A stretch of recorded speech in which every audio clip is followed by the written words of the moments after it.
A very good morning to the executive leadership team. My name is Xiang, and today I'll be walking you through four key insights that will shape DBS investment banking strategy in the years ahead. We will take a look at the macroeconomy and business cycle, the effects of tax rebates, the impacts of tariffs and trade wars, and finally, how behavioral economics can help us make better business decisions. My goal is to connect these economic concepts directly to DBS opportunities and challenges. This is so that we can plan ahead with clarity and confidence. Let's begin with the three core macroeconomic indicators: GDP, inflation, and unemployment, along with their definition, role, and insights. GDP is a total value of goods and services produced. Rising GDP signals expansion, which will fuel IPOs, M&As, and capital raising. On the other hand, falling GDP will signal contraction, which will make deals harder to close. Inflation reflects price pressure. Moderate inflation is healthy, but high inflation erodes real incomes and push interest higher, dampening bond issuance and shifting investors towards hedge assets. So, how will this affect the business cycle? These indicators map onto the business cycle consisting of expansion, peak, contraction, and trough. For DBS, this means aligning our deal origination, underwriting, and advisory service with the cycle. In expansions, we capture growth opportunities. In downturns, we pivot to restructuring, liability management, and defensive M&As. We will now take a look at the effects of tax rebates. In the short run, tax rebates raises consumption due to the rise in disposable income, shifting the demand to the right from 81 to 82. In the long run, short-run aggregate supply shifts left over time due to adjustments in wages and input costs to accommodate to high prices from S-1 to S-2. For DBS, this means that timing is everything. In the short run, we benefit from buoyant valuations and increased advisory mandates. In the long run, we must pivot to restructuring, liability management, and defensive strategies as policy tightens cool the market. So, how will this affect DBS investment banking? In the short run, the higher disposable income will lead to higher consumer spending, resulting in an improved earning outlook.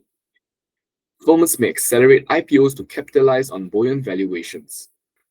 Companies pursue acquisitions to capture growth, benefiting us from the increase in advisory mandates. In the long run, as inflationary pressure builds, central banks may tighten policy. If these policies dampen growth, we have to pivot strategies to focus on restructuring, liability management, and defensive M&As. Now, let's turn our attention to tariffs. Tariffs uncertainty drives volatility, affecting IPOs, bond issuance, and valuations. Tariffs also increase client risk for those in trade-exposed sectors.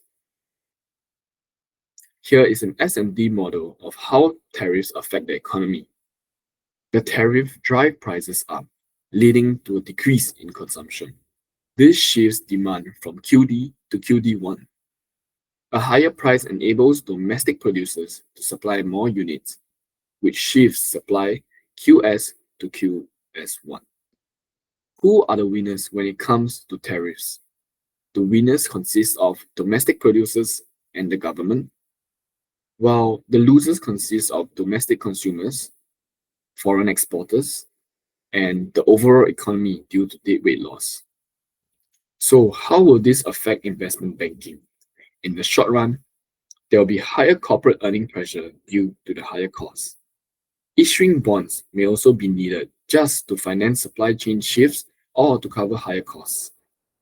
In the long run, domestic consolidation will occur as firms seek to scale to absorb tariff costs. We will also see a restructuration of advisory for trade-exposed firms, usually with the implementation of liability management. The strategies we can take is to provide hedging solutions to clients who face tariff-driven volatility. We can also advise them on supply chain restructuring and capital raising. Finally, let's take a look at behavioral economics. It integrates insight from psychology and economics to examine why people and organizations frequently deviate from rational decision making and challenging the assumptions of traditional economic models. Behavioral economics can help us by providing us with tools to anticipate and correct irrational tendencies in clients and market. It enables us to deliver more effective advisory, reducing risk, and enhancing decision-making quality. This will not only improve the client outcome, but also strengthen DBS' competitive edge in the volatile global markets. What are some examples of behavioral economic implementations? One example is herding, which occurs when firms imitate peers' decisions, often leading to bubbles and overpayments in acquisitions. Clients may pursue deals just because their competitors are doing so. DBS can highlight historical evidence of post-bloom underperformance to counter this. Understanding behavioral economic allows us to help prevent clients from overpaying, positioning ourselves as a disciplined advisor. Another example is overestimation. Executives tend to overestimate their abilities to predict the market. This can be countered by incorporating debiasing techniques like pre-mortem analysis, which will help lead to fewer failed deals and have a better reputation or prudent advice for us.